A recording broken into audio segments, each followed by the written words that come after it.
You've never given birth, right, Matt? Matt, I don't think I have.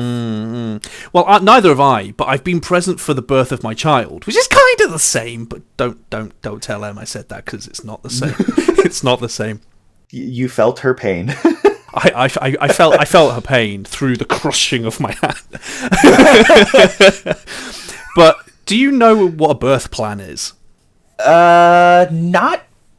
Not terribly, no. Okay, a birth plan is this wonderful make-believe thing where the woman goes, okay, so when I give birth, I'm going to do this, and this. So it's going to be a water birth. It's going to be to the sounds of Elton John, and I'm gonna do this. I'm just gonna sneeze and out it comes, right? That's essentially a birth plan, right? It's kind of like all the things that you want to happen, right? I don't want this drug, but I'm happy having this drug, and that kind of thing. Like, I want this kind of birth. If there's an emergency, you can do this. It's essentially like a plan for the birth, right? It's a rough outline. It's the rough draft. Yeah. If there's one thing you don't do, it's mess with a woman's birth plan. So what you're saying is you don't write snack options on there. No. You hope that she loves you enough to pack the Lunchables. Dear, could you mind passing the sauce? Oh, I wanted the pizza flavor. Come on, you had one thing to do. He's had one. Oh, think we got time to run to the store? You've got time. You're only 4 centimeters. It's fine. You're not too busy, right? Right. You can still walk on down. Right. We never heard from him again. But unfortunately for Reddit poster Medical Bedroom 5243, appropriate name. They're asking, am I the asshole for telling my mum she won't be able to see my daughter for 2 months after she's born if she calls my wife to complain about her birth plan again? Oh yes. Putting Mumsy in timeout. Yes, Mumsy's getting a little overbearing. But let's have a read. So, 33 male. My wife is currently 7 months pregnant with our daughter. Oof, that's getting close, man. That's getting close. That's entered the do not annoy stage. The first time she was pregnant, she went into premature labor, and had a stillbirth. Ooh. Oh, okay, so already this is a delicate situation. It was a devastating experience for both of us, but especially my sweet wife. She's finally getting excited about this pregnancy, but there is a part of her that is afraid to get her hopes up in case something goes wrong. I get that. No, completely understandable. Yeah. Why wouldn't you be worried after what you've just gone through, She asks me several times a day if I think it will happen, if I think something will happen, and has been having nightmares about having another stillbirth. Luckily, her doctor says everything is going well so far, and I'm confident everything will work out okay this time. I mean, hopefully, right? Yeah. What I will say is this definitely sounds like somebody to not get upset, right? No. You don't want to upset this person. You've already had, the first pregnancy go terribly wrong. There's going to be precautions they're going to want to take. They're going to want, obviously they're going to want to avoid this. Anybody's going to want to, but now they're terrified of it. It's happened once. Right. I remember having like sleepless nights worrying about like, is it going to be okay? Are we going to have enough money? Are we going to do this? Are we going to do that? And we had a perfectly normal pregnancy. Everything was fine. The stuff they've gone through, it'd be 10 times worse, 100 times worse. Oh yeah. Yeah. My wife and I are from the same town, but live around 9 hours driving distance from our families. Right now, the plan is for my wife's mother to drive up once my wife goes into labour. She's going to support my wife during the labour and also stay for a week or so after the baby is born to help us get settled. Sounds like a perfectly reasonable thing. Yeah. Mm-hmm. Yeah. My wife explicitly said that she doesn't want any visitors aside from her mum for the first few weeks after the baby is born. So what does that mean? That means no visitors. Yeah. Like, that's ironclad. The person who's giving birth makes the rules, right? Yeah. Right. I mean, if you have created this being, I think you get to dictate what happens with it. Right. As someone who has recently gone through this, I can tell you my part in this was very minimal. It was very, very minimal. What Mumsy wants, Mumsy gets. What Mumsy wants, Mumsy gets. I saw what Mumsy went through to have baby. Mumsy gets what she wants. Right. Okay, so she told me she wants family to visit a few weeks after the baby is born, and even said my parents could stay in the guest room so they get more quality time with their granddaughter once we're ready for visitors. Seems reasonable. Seems reasonable. Yeah. Yeah, we can't see them immediately, but when you do come, you can stay in our guest room, so you can basically be there all the time. That seems fine. There's that adjustment period, yeah. I truly just want this process to go as smoothly as possible for my wife in light of what she went through last time around, and so I'm 100% behind whatever plan makes her feel the most comfortable. Good partner. Mm-hmm. Good partner. Yesterday, I got a call from my mum asking about the birth plan. It's none of her business, but alright. I explained our current plan, and my mum said that she and my dad would drive up once my wife goes into labour. She didn't mention being in the delivery room, but said they'd be in the waiting room to meet their granddaughter.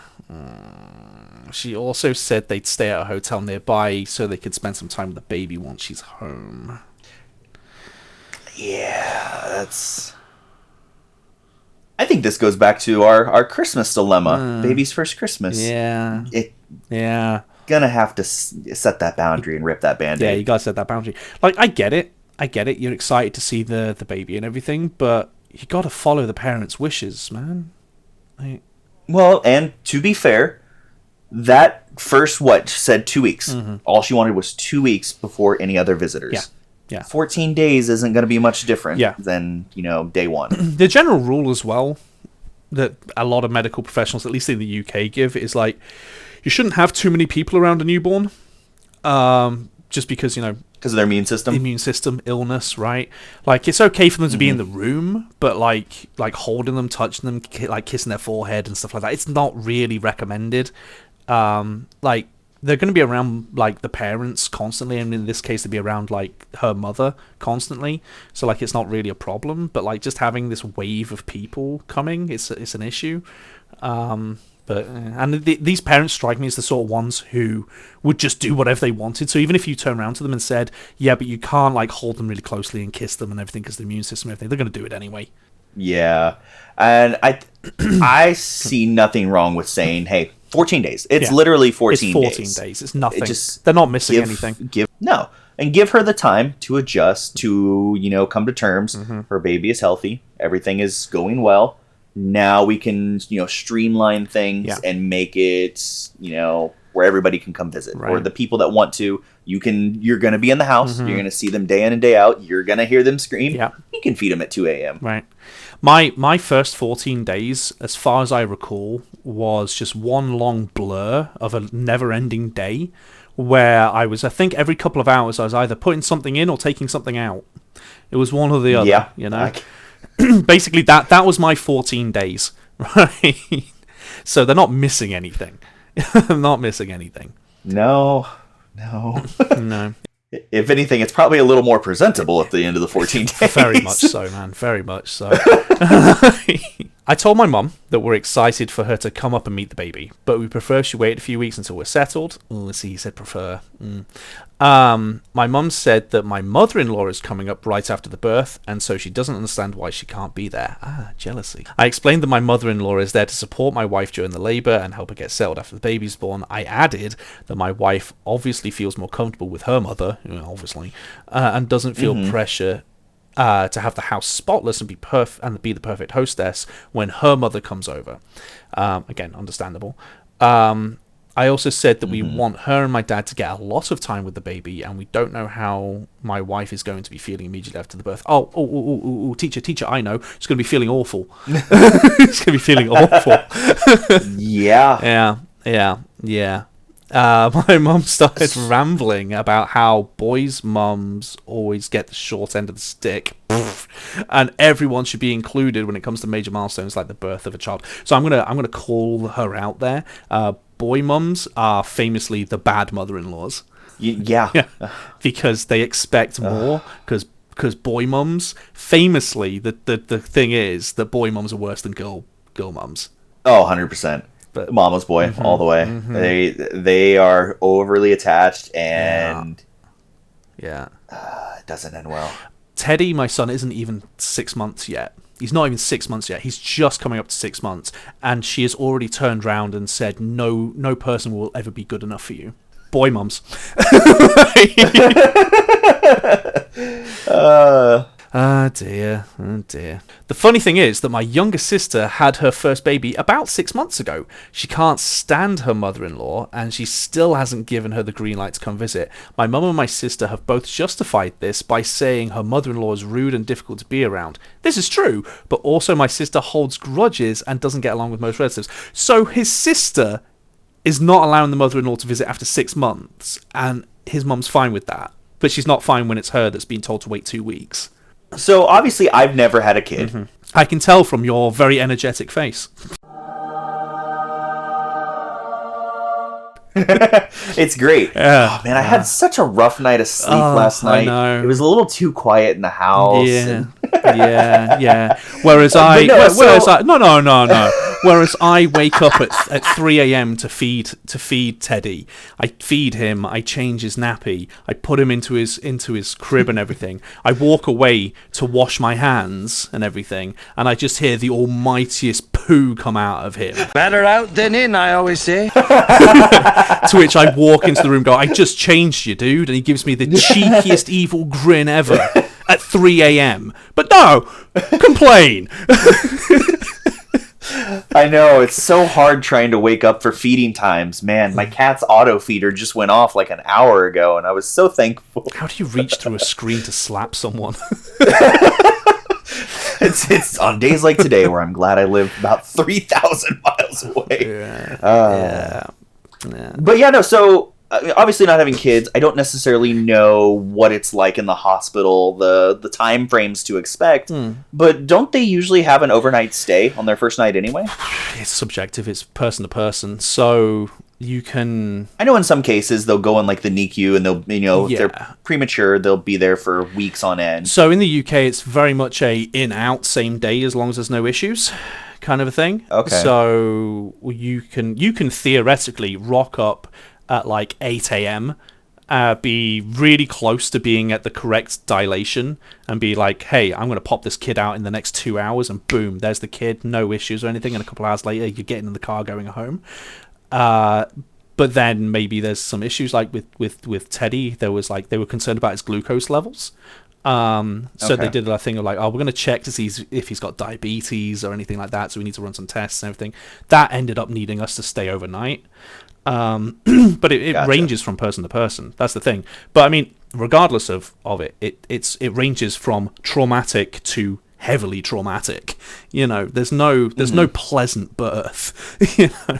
I responded to my mum by asking why she's okay with my sister keeping her baby away from her mother-in-law for 6 months if everyone should be included. My mum was furious because she called her out on it. She said that there was more to the situation than I realise, and that this situation is completely different since she's always been perfectly nice to my wife. I'm humble. I'm the most humble. This is screaming narcissism. It really is. Do you know that I love the idea of turning around and going, I'm a lovely guy, punch this person. I'm a lovely guy. I don't know. You know, like the way that you see yourself is not the way that someone else sees you. You know, like I'm perfectly aware that while I think that for the most part people like me, I know there are people who hate me. Like I know there's people who hate me. Like, come on.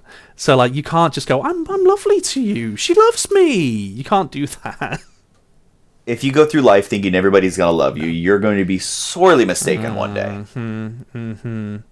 I asked what I was missing, and my mum just said that my sister's mother-in-law ruined her bridal shower by bringing her obnoxious friends. Okay, that's random. I said, regardless of the situation, I want to make this experience as stress-free as possible for my wife. Correct answer, given what happened last time. I said that she just wants me and her mum for a while. Not my mum. Wants me and her mum for a while. And I understand her perspective. I told my mum I love her and I'm excited for her to visit and will make sure she gets plenty of time with her granddaughter. She seemed disappointed, but I thought we were on the same page. Hopes and dreams. Yeah, this is going well. A few hours ago, there it is, my wife told me that she got a call from my mother. Oh, that was a quick turnaround.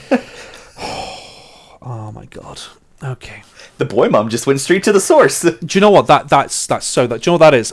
I'm willing to put money on this that his mum is there going, she's told him to say this. I'm going to go straight to the source. Well, Yes, let's confront the pregnant lady. yeah, I bet you that's what she thinks. She thinks that the partner has told him to say it. Or she doesn't believe Or it. she doesn't believe it. 100% doesn't believe it. Yeah. I want to hear it myself. Yeah. She said my mum was crying and saying she felt excluded and like we didn't want her to meet the baby. Oh, grow up. It's 2 weeks. My wife is a sweetheart and a people pleaser, and she truly took this to heart. That's why she called. That's why she called. Yep. Yeah. She seemed stressed and asked me if we were doing the right thing. Yeah. Stressed the 7-month pregnant woman who's had a stillbirth previously. That's Yeah. Yeah. She seemed stressed and asked me if doing the right thing. I told my wife I wanted her to feel as comfortable as possible and that I'd deal with my mum moving forward. I was furious, to say the least. I'll take the most obvious thing ever for 100, please. Yeah. The stress isn't good for my wife, no, and she's already under a lot of it because of her fears that history will repeat itself. I called my mum back and told her that if she calls my wife about the situation again, she won't get to see the baby for 2 months. I said I'd add a month for every call after that. Nice.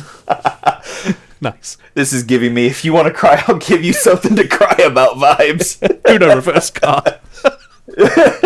I meant +4. I meant this as kind of a joke. Nah, you didn't, but I respect you for it. But I was being serious that she can't be putting this stress on my wife right now. My mum said we were excluding her and my father and that they raised me better than this. Okay. My dad called and said I was wrong to give my mum an ultimatum and punish her for expressing her feelings. He said that I was using time with the baby as a form of control. I explained that I want them to have a good relationship with my kid, but I desperately don't want any extra stress on my wife right now. My dad says I owe my mum an apology for saying I'll add months to the wait time every time she speaks to my wife about the birth plan. I disagree. Am I the asshole? No. No. 100% not the asshole. No. There's one very important, if we just boil this down to its core elements, there's one very important thing about every relationship. If you are in a healthy, happy relationship, the significant other comes first. First and foremost, that is your immediate family. Correct, yeah. Yeah.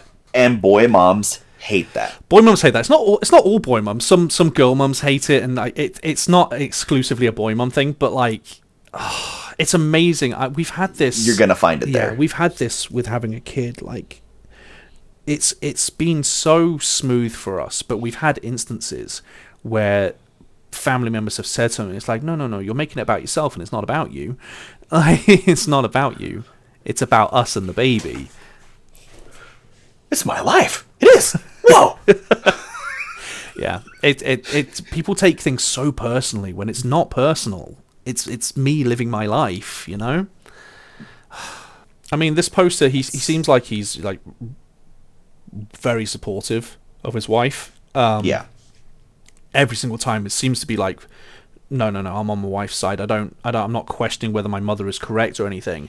They're more questioning, am I the asshole for taking it to that step? Like, they're almost asking, have I taken it too far? And I think they're right to approach it that way, because I don't think anybody would really consider them the asshole for saying wait 2 weeks. No. Yeah. Well, like I said, it's 14 days. 14. It's nothing. Correct me if I'm wrong. Nothing's gonna change. Not much. They become slightly they'll be less in, of a raisin. I'd say, and they'll probably be in cuter clothing. Yeah. Like, Yeah, and they won't throw up on it or poo in it quite as fast. Yeah. and it's not debatable. Debatable. But I mean, it goes without saying. It's not like they're saying, "Hey, in 2 weeks you get 5 minutes, hug, kiss, bye." Yeah, they're saying no, they're you can saying, stay. "Come stay with Yeah, us." they're giving them a guest room. Let us recoup from this traumatic experience that we've had in the past. Except that we have our child; it is our child, and give us time to prepare for it. Yeah. I feel the fact that the very first thing that said was she's 7 months pregnant and had a stillbirth previously, that negated any argument for me. Oh yeah, 100%. Nope, we're not stressing her. We don't want anything bad to happen. I'm sorry. This is the way it is. That negates any argument for me. For me, I don't think they're the asshole at all. I don't think they're the asshole at all. No, 100% not the asshole, especially knowing everything that's gone, like the history behind it. No. What about you guys? Do you have any parents who were maybe overbearing or overstepping their place? Did you have awkward births or birth plans because of family? Let us know. We'd love to know. And hey, if you're not already subscribed, subscribe to us, because where else are you going to find out about all this stuff? Boy.